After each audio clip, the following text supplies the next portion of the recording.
This podcast is brought to you in part by Sing & Dog Double Read Supplies. Sing & Dog Double Reads is an online double read shop and one of the largest suppliers of high-quality and affordable professional and student reads for oboe and bassoon in the USA. Please visit www.singanddog.com to see all of their products. That's SINGINDOG.com. This episode is sponsored in part by MKL Reads.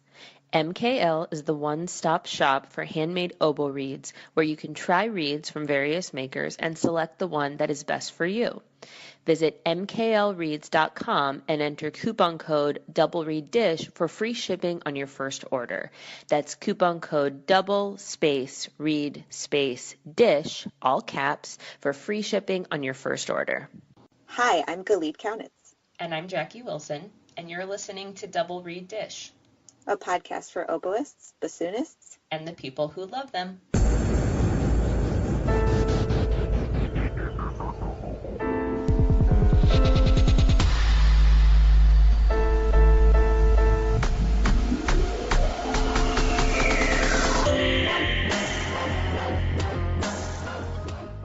So we're here for episode 10, and for the first time in the history of Double Read Dish, Galit and I are recording in the same room. Oh my God, it's amazing.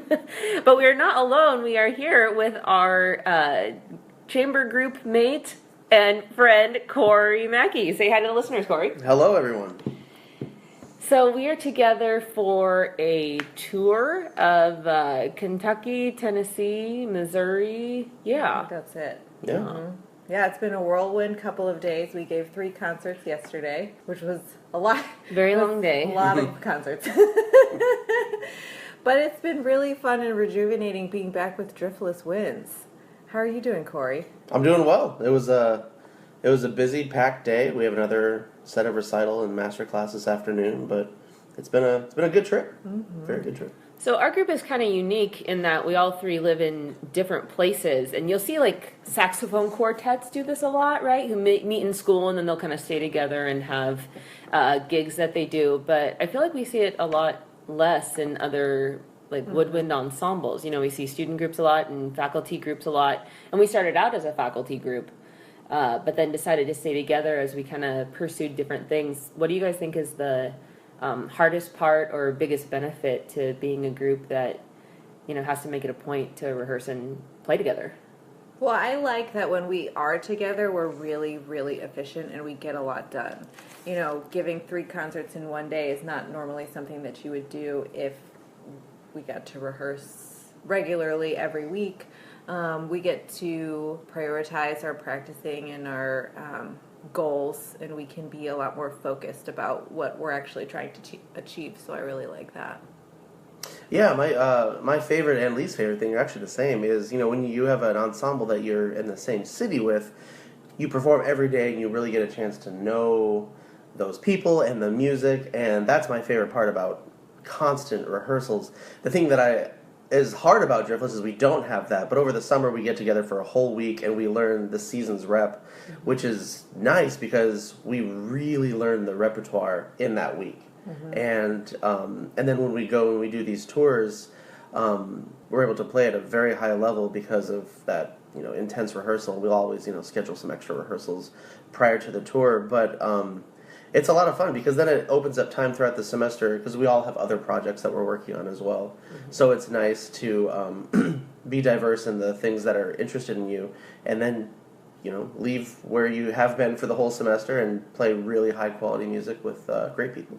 Well, and it's really interesting, and I've wondered if this because we did spend a year as a group together before we went our separate ways, but coming back together, it feels like riding a bike again. Yeah. You know, it's really easy to familiarize myself with how we collaborate and play together, and it's really easy to reacclimate. So what are some of our favorite memories as a group of things that we've done? What do you guys think? The thing that sticks out to me the most is our car trips, because we've taken so many car trips. That's right, yeah. It's so fun. It's just like let loose time, and it always feels like a party. What about you, Cor? Oh man, the car trips are entertaining. The tours, we would do these tours where we have to get up so early because some of us had to teach an early class, and we would get in the car, we would drive however many hours to do a whole day of recitals and master classes to get back super late, and it made for really long days. But I always really enjoyed. I always really enjoyed going out and doing all those like full day run out concerts. One fun memory I have of the three of us is the Avaloq Chamber Music Residency that we did in New Hampshire. So it was this, we stayed there for 1 week, kind of chamber retreat where this program puts you up in lodging, feeds you, and just says... Really good food. Yeah, rehearse and be artistic. And it was kind of this really nice retreat to just spend time in the music and... Yeah, nothing is scheduled. So you have a project that you go there to work on, and then you just work on it. And there's no one's telling you have to be certain places at different times. You just work on your stuff, and you get to meet other groups and listen to their projects that they're working on. And we met some amazing groups when we were there. Yeah, definitely. And I think another one that I'm kind of proud of, because Avaloq was the last thing that we did when we all were based in Wisconsin, and we knew we were going our separate ways. And we said, we want to stay together as a group. And I remember being kind of skeptical, like, we say that because we really enjoy playing with each other and whatnot, but once we all three get into living very separate individual lives, it may feel like a very huge task and possibly even a burden for financially and logistically us getting together and pursuing things. And so we said, let's give it a semester of pursuing our own individual thing and then see if we still want to be a group. And we did, and we proposed to play at IDRS and CMS, and both of those proposals were accepted. And that's kind of the moment we were like, yeah, we're going to make this work, and we're still going to do this. And so I think especially that IDRS concert last semester was cool. Yeah, That was a lot of fun. Because we were like, yeah, we're still together, and we made long distance work. And I also loved when we came to your school, Jackie, to do like a week. Was it a week of 8-hour rehearsal days? Was it like? It was long. Yeah. And Missouri was like Hot. 105 degrees, and That was rough. Yeah. Yeah, even the air conditioning in the buildings couldn't keep up with the temperature, so the rooms were hot, but like that concentrated rehearsal time was so good. I remember just feeling really solid.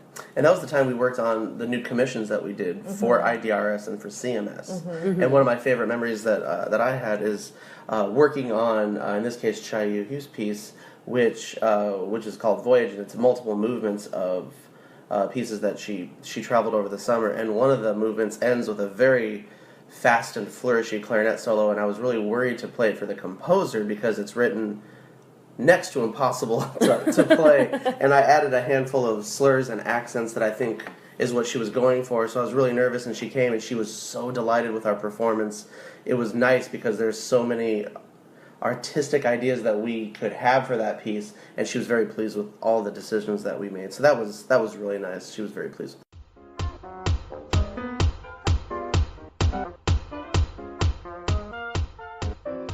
So we want to keep the Reed Trio theme going for our shout-outs this week. So we are each going to shout out our favorite piece for the Reed Trio repertoire this time. So I want to go first just in case either of you were going to take mine. Oh, Jackie. And my favorite piece for this instrumentation is the Schulhoff Divertissement. And so we played that piece. That was one of the first pieces that we played together. Yes, I remember because it was my first time playing it, and it was not both of your first time playing it. And I was freaking out for like 3 months. But yeah, I like it. How many movements is it? Like 7 or Something 8? like that, yeah. It's multi-movement. It's like 20 minutes long, so it's really substantial. It's sophisticated. And it has enough modernism to have that more sophisticated tonal palette and whatnot, but it's still really accessible and makes use of a lot of those dance movements and whatnot. So that was one of my favorite things to play, really highly active, and, the bassoon's not solely this bass, boring, relegated role to the tonic sustain, unlike some of the pieces we play. So I really like that piece. I love presenting it for audiences. Jackie's going to kill me for saying it, but I think my favorite is the Francais. Oh! Those are both my two favorite pieces. I hate that piece. It's so hard. I love Francais, though. It's adorable from top to bottom. It really is. It's just cute music. Cute and hard. What more could you want? Cute and easy. That's what I want. I find it to be a really rewarding piece, though. It's a good piece. I like the Francais. It is really hard, though. It is really hard. My practice time was split between time on the bassoon and time in prayer. What about you, Corey? We took your two answers. No, man. Well, I was like, I'm going to pick the Schulhofer or the Francais. And they were both taken. Well, one piece that this ensemble always ends with is a piece called Crankshaft by Robbie McCarthy. And I guess I would pick that one because in a reed trio, the clarinet very often gets the inner voice a lot of times. Bassoon gets the bass, oboe gets the melody. And I always get a lot of inner voices. And in Crankshaft, it was written for Bob Spring at ASU. And so the end, there's a lot of really fun and exciting clarinet parts. And a lot of references to Copland. We get the Copland Clarinet Concerto Gliss at the end. Sorry, I'm talking to a bunch of double reed players. I shouldn't talk about clarinet rep. Oh, you're already bored. No single reeds. Know your audience. But yeah, it's a fun piece. Everyone always likes it. We've played it in the other reed trios or in the audience, and afterwards they're like, we're gonna buy that piece and we're gonna play that piece. Mm-hmm. So I know that because of our performances, we've got a lot of other people to play it. And it's a fun piece. It's a good way to end a concert.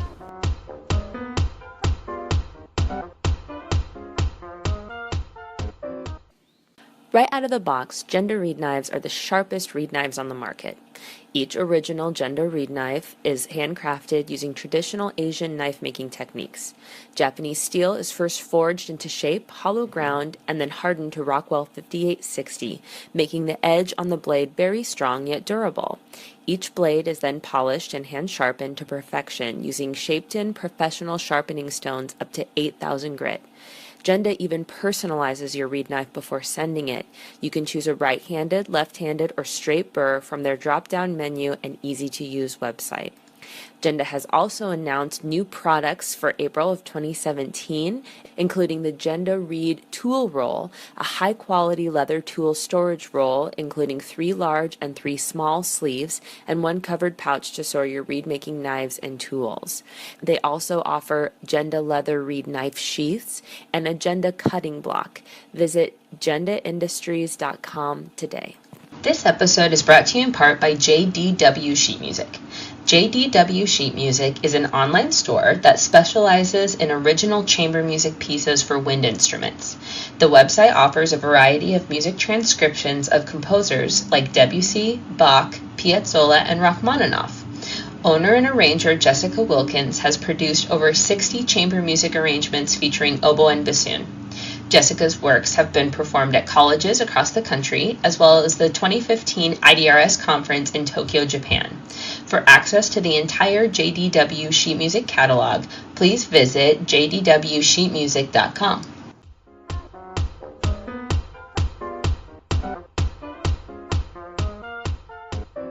Welcome the amazing Alex Klein to Double Reed Dish. We're so excited to have you on. Could we have you start by introducing yourself to our listeners and talking to us a bit about your training, your educational journey, your career, and how you got to where you are today? Well, hi everybody. It's a pleasure. Good to talk to both of you online like this. This is lovely. So my name is Alex Klein. Actually, Alexandre Klein. I just gave up having people call me Alexandre when I first came to study at Oberlin. And that's where Alex started, and it's kind of been around ever since. I did study at Oberlin College. I spent a year at Curtis, and realized that Oberlin had the sort of musician thinking that I was looking for. So I went back there and got an artist diploma with James Caldwell both times. And other than that, I started music in my native Brazil. When I was 9 years old, I was about to be expelled from school at third grade. But then when my parents promised that they were going to give the kid an oboe or something, I did better in school. So thank you, oboe, for getting me through everything. And that's about it. And now I play in the Chicago Symphony. For the second time. I played only in 2 professional orchestras my whole life. And both of them have the same name. When did you decide to make music your career? Was it something that you always knew you were going to do, or did you have an aha moment where you thought, no, this is what I'm going to do? I was 11 years old when I decided that. An 11-year-old kid decided what I was going to do for my life. Think of that. And I was 9 when I started. I was 8 when I realized school was just not working out. So by 9 I started oboe. By 11 I realized that this is way too good. I could not put it down, and it transformed me. It made me into a more disciplined, more organized person. And so 11 years old. And did you have a special teacher or mentor who encouraged you to make music your profession? No, I did not. It was not necessary. My first teacher, João Ramalho, was a self-taught oboist in town, and he couldn't give me the usual lessons because nobody taught him.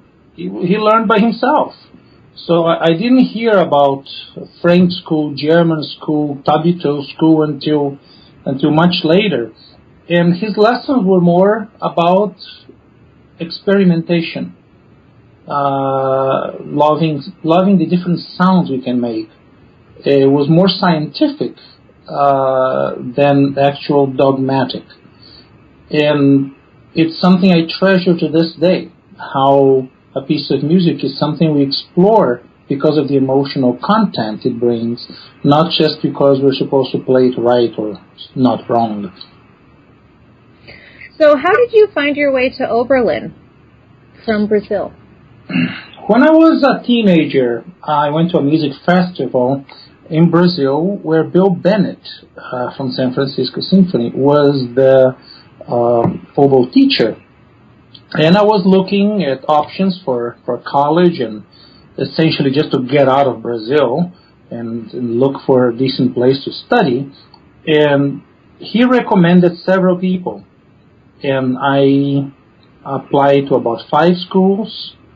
Oberlin gave me the best scholarship, and I went there. I did not know anything about James Caldwell, but I desperately needed to get out and go somewhere. And I figure once I get to Oberlin, other doors will eventually open. Little did I know that studying with Caldwell would be central to my entire life. Can you talk a little bit about James Caldwell's teaching? Because I know he had a very unique teaching style, and his students have gone on to have brilliant careers. And I'm curious about what he would focus on in lessons and his general philosophy. Well, you'll probably get different answers from every student of his, because he also did not teach based on dogma. Like, you have to do this. This is the way things are done. He led us to the conclusions that this is the best way to do things. And he was very patient and taught us how to think. He taught me how to think about problems and find solutions that were complete. Even if these solutions at the time were not the final conclusion he would have me come to. Actually, he was very patient in that way, in allowing me to go in the wrong direction for a little bit, just so I would experiment to see how it is, and then we would talk about it. I remember, for example, learning the Strauss concerto. It took me 3 lessons to get out of the first page, just to get the concept about what those 16th notes are supposed to do. I said, no, that's not it. No, that's not. No, not yet. Now let's try this again. Now you think it like that, and it, as you know, that is the piece that eventually gave me a Grammy Award, and it's been the piece I played more times than any other in my career. So I'm very thankful for him for teaching me that. I needed that. I needed that kind of mental organization. But yes, he studied with John Delancey at Curtis. Oboistically speaking, he followed precisely the Philadelphia school, and that's how I learned to make reeds. He was my first real reed teacher, who sat with me and said, now let's go step by step. This is what you do. And by that time I was 19, so I had 10 years before that I was wondering what reeds were ever going to deliver to me. So we did a call on all of our Double Reed Dish social media for people to ask you questions, and we had a listener ask for you to give advice on auditioning in general. My advice would be to have a strategy, not just practicing make good reads, which is a given, but to think of everything that's involved in that position. How will people hear you and see you from the point of view of the conductor and the audition committee? And we are flexible as oboe players. We should be. We should have a variety of articulations, sound sizes, speeds of vibrato available to us as we interpret music from Bach to modern. So it should be not very difficult for us to also adjust a little bit of our priorities as we audition from one orchestra to another, trying to understand what they're looking for. Sometimes it occurs that oboe players overstay their welcome in an orchestra, and the orchestra doesn't like them anymore. They can hardly wait for them to retire. In that case, you probably don't want to present yourself phrasing the same way as, or playing in any way so that reminds them of that person that they don't like. But in other cases, the orchestra loved their previous oboist, and of course you want to remind them that you also have some of that oboistic input. So, and you do that as you prepare for your audition. I know this may sound crude and a little bit too offensive to some, but let me remind you too that auditions are about votes. They're not about the best person. They're about the best person according to that day and that vote. You want people to vote for you. Your audition is something like a political platform that you present to them, and you're going to hope that they would approve that, your package of goodies that you have, sound, interpretation, articulation, whatever, and vote for you. So you think about that. Who is listening? Is the concertmaster there? Is the principal flute most often is at the principal oboe audition? How do they see oboe playing? What kind of things they like to hear from oboes? Make sure you have those really clear to them. I love that, because you have to listen outside of yourself. Listen to yourself as a non-oboist. So do you have any strategies that you use to combat performance anxiety, or is that something that you struggle with or have? I have in the past, of course. I remember going to the bathroom several times during the day before a tough performance and so on. Eventually, what helped me were two things. I need to follow my fear. Understand what is it exactly that I'm afraid of. What is the worst that can happen? And what would be the consequences of that? and then follow. You're afraid of what? That one piece? What about it? Oh, maybe that one phrase, or maybe that one group. We go and practice and practice and practice that until it becomes second nature. And then what else are we nervous about? Oh, the read. Okay, so let's make sure we cover what exactly could happen with the read, and we get a plan to be prepared. So nerves, instead of being against us, it should be our friend. Nerves are telling us where do we need to focus our practicing. And often it is something we don't expect. We thought that, oh, that's easy enough. I don't need to worry about that. Well, yes, do, because sometimes we make silly mistakes. So I would, the other thing I would add is that at some point it has to dawn on us that we are unable to play perfectly the way we would like to. Anytime. We can't. We'll always dream up much more beautiful things than we're able to do. And this is good because it keeps us thinking forward. It keeps us hoping for better. It keeps us improving. But you also have to admit then that who are you to consider playing perfectly? That will be a very arrogant thing to do. So accept that we are fallible. Accept that bad things happen. And I usually have a little exercise that I do before I go on stage to play a big thing, say a recital or a solo concerto, or an audition for that matter. I tell myself, okay, according to how much I practice and how well this reed plays, what can I expect, really? Well, maybe about 5 or 6 things, little slur is not going to be there, or a little blurb here and there, maybe 1 or 2 bigger things. If I accept my fallibility, I will walk on stage and not feel afraid of it. If it happens, it's okay, I knew it could happen. Keep playing, keep concentrating. The worst enemy is when we walk on stage thinking that this is our day. We're going to play perfectly because this is my recital. My mom is in the front row. It's going to be great. And then we make a small mistake. Our self-esteem drops to the bottom. And then we start making tons of others because it's no longer going to be that super day, right? So accept that bad things happen, and it's okay. The sun's going to rise tomorrow. You have a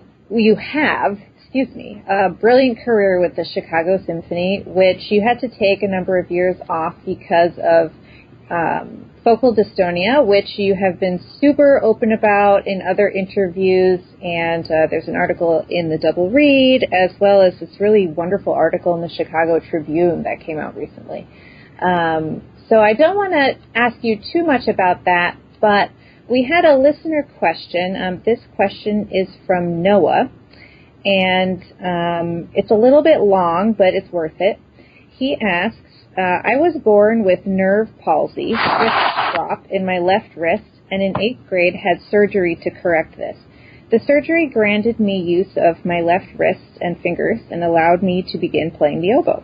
While the use of my left hand is almost normal, the way in which the tendons were arranged makes some fingers weaker than others and sometimes stiff, which can make my hand position look a little abnormal at times and cause some technical issues in the high register. Nobody would really notice this hearing me perform, but nonetheless is an obstacle that I must work extra hard at when I practice. What advice do you have for oboists like me with these sort of finger issues and the extra work we must do to overcome?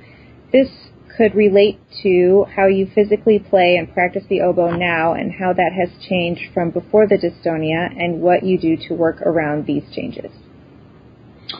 My advice is tough love and tough it up, and you're hardly the only one with a problem. And that is the thinking that I put in my mind. I'm not special because I have focal dystonia. I'm not special because I had to reinvent or relearn how to play the oboe. There are people with far worse problems to deal with. I have a colleague in the orchestra who's going blind and blows up the music in a huge computer on stage so she can see. 3 lines at a time. And then there's discrimination. We can start talking about African Americans, women, gays, in situations of getting jobs, and remembering that Lila Storch had to dress like a man to win the audition for Houston Symphony. And we start to see that there are a lot more bigger problems out there than ours, because at the end of the day, we can play. We can play. It may be we have to take some detours. We can't follow the same practicing scheme as other people do. But count yourself as privileged, because you can play and opportunities can open up for you. My advice to you is to do everything possible so nobody will ever hear or know that you have something. I talk openly about focal dystonia as sort of a dare for the listener to accept me as an oboist, not as a handicapped oboist. And I invite you to do the same. Do what you got to do. Your brain is going to tell you what you got to do to get the job done. And you may have to reinvent the oboe, like I did. I have to put some coins and bridges in to make it work. You may have to reinvent your hand position. You may have to come up with a totally new technical approach to the instrument. That'll be great. The only thing that matters about oboe playing is what's coming out of the bell. And make sure that is what you want to hear. Everything else you do, what reed you make, what fingers you use, that doesn't really matter. Hey, man, I slide. A lot of people like left side stuff. My left side is weird, so I slide all the time. From D to F, from D sharp, the D flat to E flat, I slide. These are things I had to learn how to do. Tonight I'm playing the Unfinished Symphony. When I go to E flat to D flat, I am sliding down. And that's complicated for most people, but for some of us, that is a reality of life. And so be it. Okay, so have faith and don't let this drag you down. I loved your response and your attitude in overcoming this challenge. I wonder, just speaking honestly, I think that most people, upon getting the news that they have focal dystonia, if I think about myself, it would be a period of mourning. And then, I hate to say, but I'm honest enough to admit that I would probably accept it as an inevitability and would move on and find something else to do. So I wonder what part of yourself you tapped into to say, no, I will play the oboe, and no, this is something that I'm going to find a way to do because I have to. Was that a road that was hard-earned, or was that something inherent to you? How did you mentally get to a place where you had to continue pursuing playing the oboe? You see, my life ended when I got focal dystonia. It ended. Everything I had worked for, everything I had hoped, everything I had ever thought about circled around music making and playing the oboe. Even more than I would ever admit then. But I had no hope of continuing. And focal dystonia is brutal because there are very few answers. There's not enough research that can go and say, well, now you ate this or that, or you smoked too much, and then, there's none of, not that I did, I don't smoke, ever did, but the point is, we are left with a lot of unanswered questions, and some of them are veered towards ourselves. I mean, what did I do? What could I have done? And so, what did I do to continue playing? I didn't. I stopped. There was one year when I opened my oboe case twice, a whole year, in January and in June. And that was my worst year of my life. But I started practicing by the weekend. I have tendinitis. What's the point? What is the point of me accepting an engagement for next year to play with some orchestra if I can't prove to myself that I can't do it? There is a part of us that is foolishly hopeful.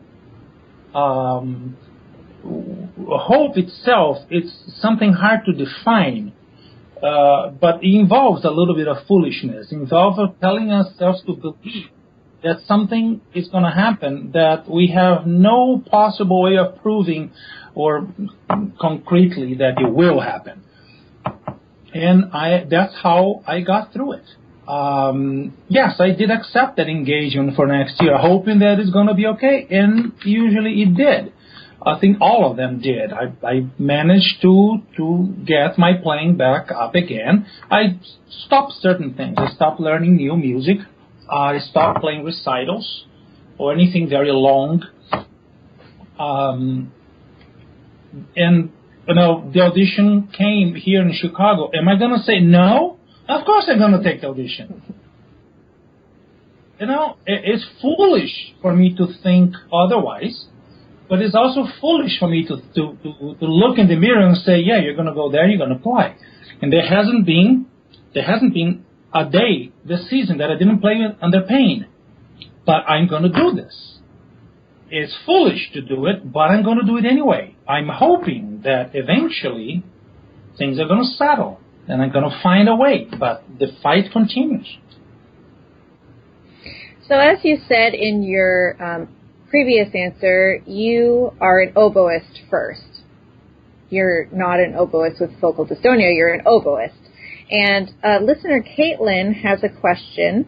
As a leader in both the Chicago Symphony and your field as an oboist, what are some important characteristics and responsibilities of leadership?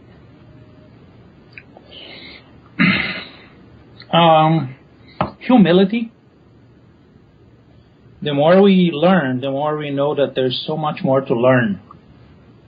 And also, we need to have the responsibility to defend principles which are bona fide, which are other people are able to understand, even if they don't agree with, but they can understand why we do things this way. Being in a visible position makes me worry that I may do something in a way that gets people confused, or worse, get them in trouble.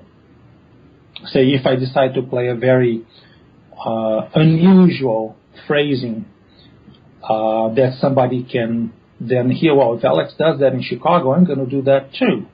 And they get in trouble for that. So I'm very careful where I play. In Chicago, I'm only one person in 100 on stage. But I'm one person that has the melody enough times that I can make a statement with it. I'm very careful that I carry the banner of everybody on stage.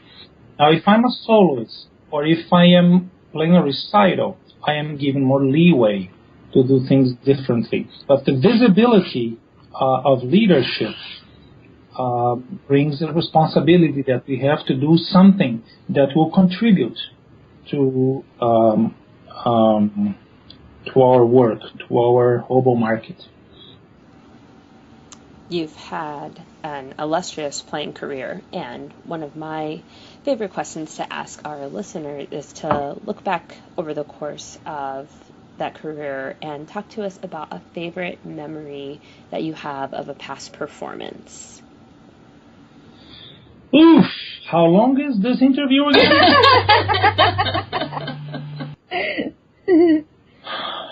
There are so many.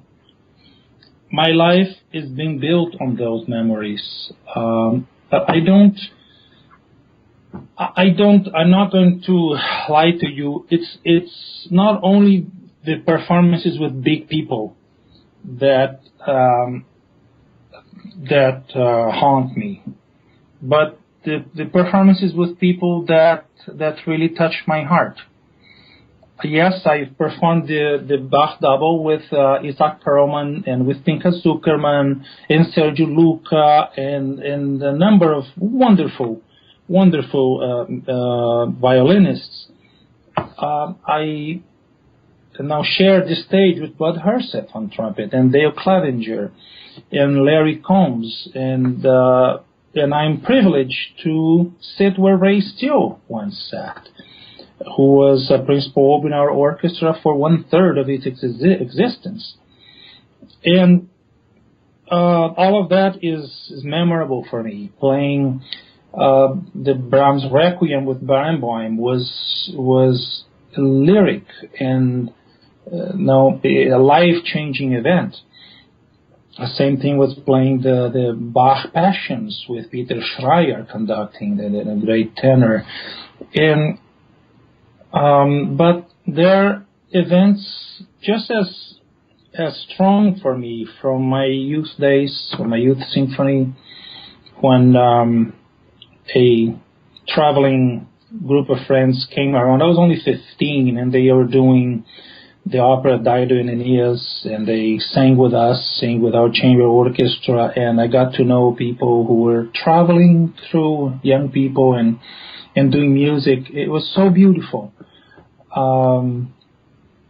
Listening to words that James Caldwell taught me, in his philosophical leadership, these words still ring in my mind. So I'm very thankful. I feel very privileged of everything that happened in my career.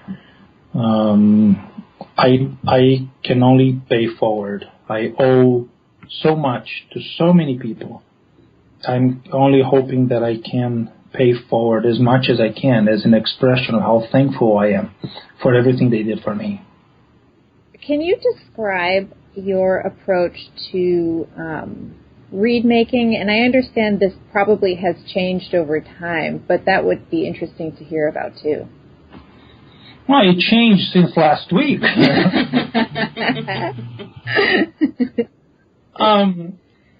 My main reed making style is the American tabito style, the long scrape. My reeds probably, the scraping doesn't look much different than the usual long scrape with a no tip, heart and back, and then length. However, I use a wider shape because my first 10 years of playing the oboe, I studied in European style. Only a year before I came to Oberlin, I started experimenting with the long scrape. So to mend the two ideas, I prefer the comfort of a wider shape when it comes to sound creation. It has its drawbacks, particularly pitch going down. So I had to reorganize my scraping so that the pitch stays now stronger and higher, such as a stronger heart and thinner tip, shorter tip, things like that. But that's all part of the options we had. I prefer to think of reeds as not as a musical thing, but as engineering and mechanics, and maybe a little bit of physics. So there are several variables that we're working with, and they can produce different results. We study what each variable is going to do. So what happens if your staple is too open, or if your staple is too close? What happens if you gouge at this or at that? What happens if you use this or that shaper tip? What happens when your reed is too open? Why is it that it gets open, and what can you do about it? And so on. And studying it scientifically, using the scientific method, where we see a problem, we study the problem, and then we devise a test to see if we can get rid of the problem. And in the end, we analyze the results of the test and learn something from it. I do not believe two people should have the same reeds or even the same sound. I love the fact that on Caldwell's, as in Tabito's case also, the students all had different sounds, different reed styles, different approaches to oboe playing. And I find that healthy. I find that more human. I love that. I love that experimental approach because it takes a lot of the frustration out. If you can look at it objectively instead of looking at it as an emotional burden. Correct. Mm-hmm. What are some of your favorite pieces in the repertoire to play? So that can be solo, chamber, or orchestral. What are the things that you look forward to performing? I think I'm going to disappoint you there. I never choose that. I never choose favorite composers, favorite pieces, because I don't want the ones that are not on that list to feel less privileged. My favorite piece is the one I'm playing right now. So today, my favorite pieces are Das Lied from Mahler and Unfinished Symphony, because that's what we're playing tonight. Having said that, I am just as in love with the main menu of oboe repertoire as anybody else. We've got some good pieces out there. They're very expressive and there are a lot of opportunities. But the oboe repertoire is also flawed, incomplete, in the sense that we're missing. We have some holes. We don't have Renaissance music. We don't have a whole lot of 19th century solo pieces and recital pieces.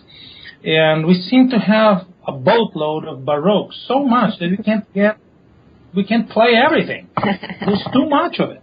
And we also have too much in the 20th century. And it seems like every now and then we discover new pieces written in the 20th century that are fantastic. And I had never heard about it. So it's frustrating sometimes dealing with the oboe repertoire.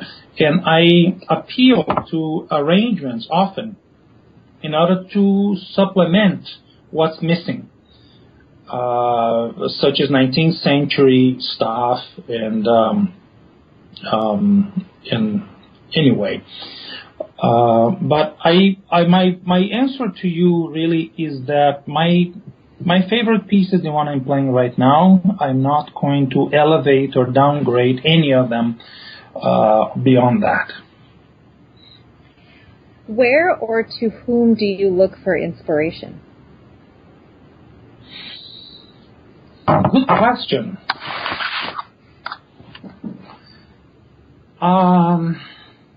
Okay, I'm going to have to open that door. So there we go. I'm fascinated with humanity, about what it means to be human, what it means to be alive. I'm fascinated about our evolution, our journey, our varying cultures and languages and ways of thinking and solving problems. When I look at music, I see music as a constant companion on this journey. I think the fine arts have been with us all through the evolution of our species. And as such, they represent something that perhaps we can't explain in words, but it represents our emotions, our fears, our challenges through the ages. And I get my inspiration there. That everything that I'm playing is an expression of what it is to be human. What would you say to a younger version of yourself? These are tough questions.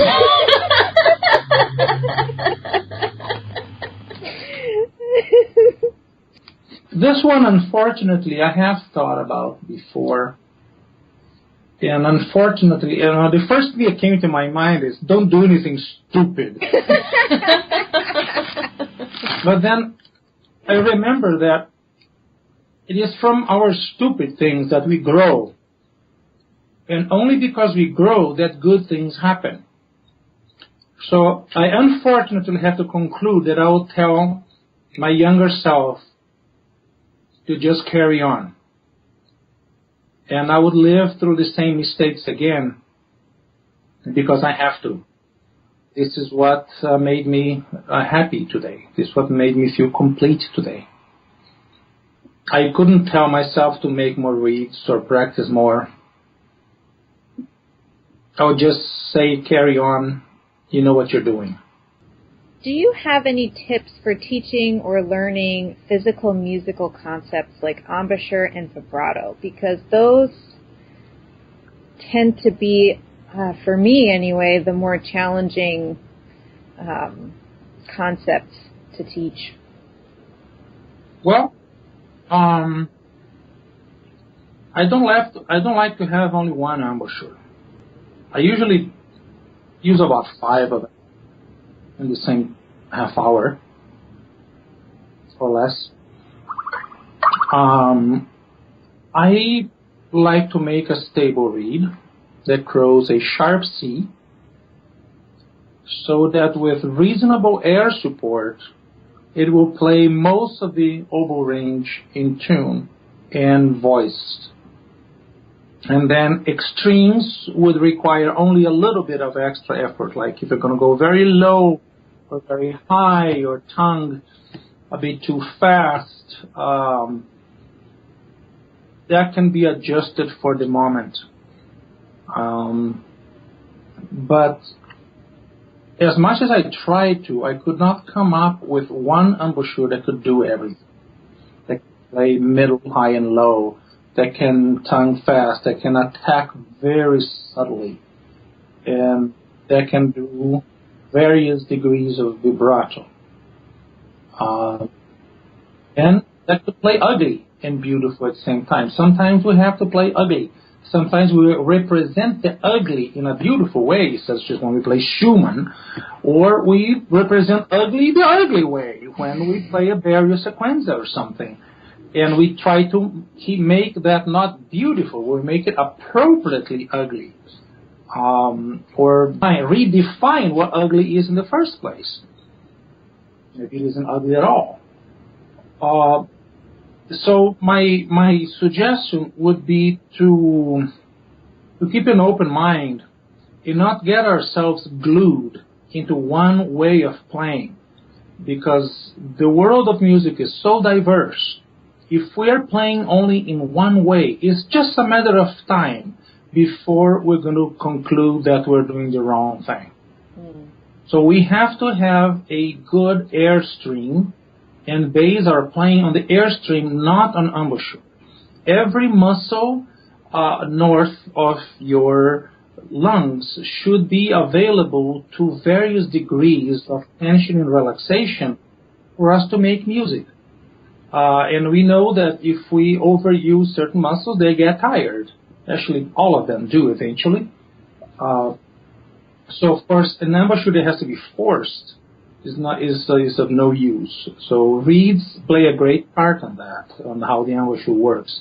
Stable, reasonably easy to blow, and speak. As for vibrato, I am open to all sorts of options. Mostly I do it from the diaphragm. I think it's the most beautiful. It's the hardest one to make, but it's the most beautiful, most reliable. And that allows me to change speeds.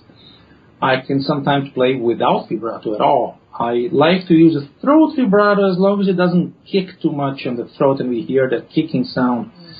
And occasionally lift vibrato only when the composer asks for, or in certain cases when I'm circular breathing and I don't want to stop the vibrato during the circular breathing, so I would sneak in 1 or 2 waves of left vibrato into the sound. I know this sounds weird and dangerous, and okay, it is. And it has to be done carefully in good taste like anything else. I had never thought of that before, but that would work. Yeah, like Strauss concerto. I cannot stop vibrato because it's such an intense piece, and I often have to circular breathe. But I don't want there to be a dead spot when I'm circular breathing, and I don't always circular breathe during a fast passage. So if I happen to circular breathe during a long note there, I'm just going to do a little wah wah very carefully, so that the same intensity of the note continues. So ideally, how do you structure your practice sessions? Well, to tell you the truth, right now I can't. Right now I really cannot practice. I practice very little. I practice 2-3 hours a week, and I warm up before rehearsals, and I use the orchestra rehearsals as practice time because I am on a time limit. I should be playing no more than an hour a day with my faculty Estonia, and I'm doing about 5 or 6 hours. So I am, but let me answer to you as what I teach and what I used to do. What we do is about music, not about playing the oboe. It's about expressing our humanity through this instrument. And that's where we should concentrate our practicing. So put the oboe away, put the reeds away, sit under a tree with the music and read it like a book. Allow the music to come to you. We can imagine perfection in our minds. The low B flat is always going to come out, no matter what dynamic. We can play it as fast as you can think of. We can tongue all the notes. You never have to breathe. And we can imagine perfection. Get used to that. Fall in love with it. Make notes in the part of, oh yeah, this is when he goes, ooh. And then fall in love with that means memorize how wonderful music is. And then we go and play, and we realize that we sound horrible. We realize how far away we are from perfection. And that is why we practice. We practice to get our current playing to the level of that we can imagine. And woe is to the one that quits in the middle. That thing would be for us to, at some point, well, I think it's good enough, or I think I forgot exactly what is it that I dreamt about. We can't forget that dream because that's us. That's our philosophy. Our life is in there. So we should continue working and getting down to every note, every little motif and phrase, and getting to be exactly how we dreamt. Even if all we're going to practice today is one phrase for 3 hours. Once we do that, the next one is only going to take 2 hours. And so on. We learn how to learn. And then we realize, of course, that in order to do this, we need technique. We need to know how to blow. We need to sustain a sound. So I do put my students through boot camp of long tones and scales and furlings and barretts, so we can fine-tune our technique. But for a professional player, this should be something that is more towards the warm-up than actual study. For me, for practicing means getting music done. Warming up is when we do 5 minutes of long tones to get our air going, and then we do some slow scales to make sure our fingers are going where they should be, and so on. But when I practice, I get the music out, and I try to impose on the reed, impose on the oboe my will. That's the way it's going to be. What advice do you have for a young oboist who aspires to have a career like yours? When I was younger, I was listening to those Heinz Holliger records in disbelief and also feeling inadequate. How can I ever reach this level? And then it dawned on me in a very naive way that Heinz Holliger has a brain and 10 fingers. And so that if he can do it, I ought to be able to do it. And I'll find a way, but I can't do it. It's sort of learning by osmosis. I will tell a young player to listen to the best recordings he or she can find and listen to them often. And try to be critical. They are all human beings. They're not gods of the oboe. Listen very critically, think, I like this. I'm not so great about that. That's okay. I really love that other one. And in every oboe player, you should find something that's admirable. And you listen to it so many times, they become second nature to you. It creates a standard which you're going to grow into. And then when you go practice and we sound bad or our read is terrible, we immediately get a reaction from it. Either disappointment or anger or sadness or impulse.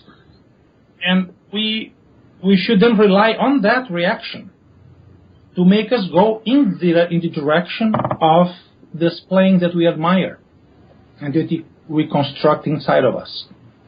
That will be my advice to a younger person wanting to do anything remotely similar to what I've had the privilege to live. There is nothing that separates a student from a top player other than experience and knowledge. And those we're not born with. Nobody is. We all have access to experience and knowledge. We just have to go get it. It is out there. And so, good luck. Practice hard. Alex, thank you so much for being our guest on Double Reed Dish. This was a really enlightening and heartening conversation, and we're just so grateful that you agreed to share your thoughts with us. Thank you so much. My pleasure. Anytime.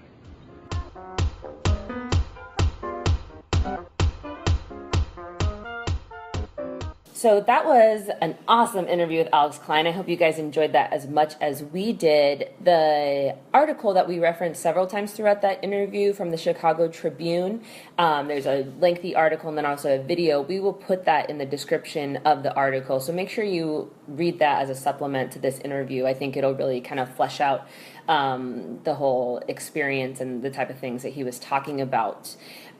For next episode, we have Sue Heineman, who is principal bassoon of the National Symphony Orchestra. So excited to talk to her. Yes, so mark your calendars for that. And in the meantime, you can find us on all of the social media. You can email us at doublereeddish@gmail.com. We always love hearing from you, and we really appreciate those of you who sent in questions to ask Alex Klein. And thank you to Corey for being with us for our dish. Yay, Corey. Thank you for having me.